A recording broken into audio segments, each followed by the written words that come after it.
Hey there, Josh here with the first hop growing update of the year. It is March 30th and we've had some warm weather, so as you can see, the Centennials have already started poking through a little bit.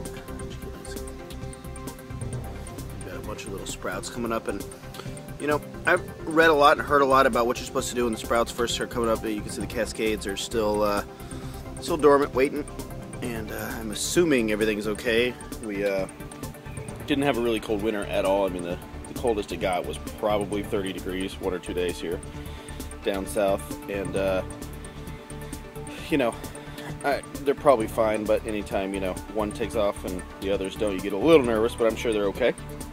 I guess worst case scenario, if not, in a couple weeks they don't pop up, I'll orch some new rhizomes and start over on those too. But this is the second year of growing these hops, so I'm expecting some pretty good output. If you go watch any of my past videos, you can see the first year actually did really well with these plants, so I'm excited about that. But started stringing up the vines, and you know, I know it's still too early, they're not very long, but I like to go ahead and get it done, just so I don't have to deal with it later when they're coming out and all that stuff.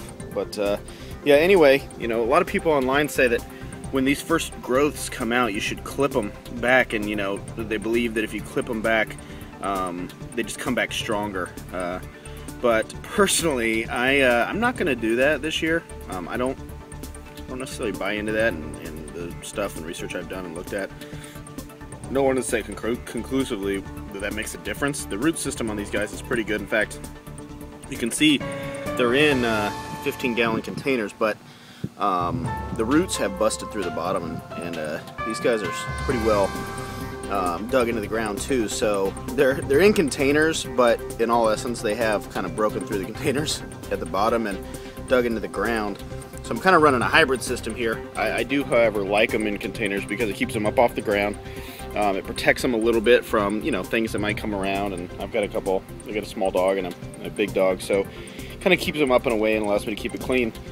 But yeah, so it's March 30th, first poke through, and again, this year I'll do the updates as we go along, and if you have any questions, let me know. But again, we're growing Centennials and Cascades, and I'm looking forward to getting a bunch of some homegrown hops this year that we can use in our beer. So until the next update, we'll talk to you soon. Later.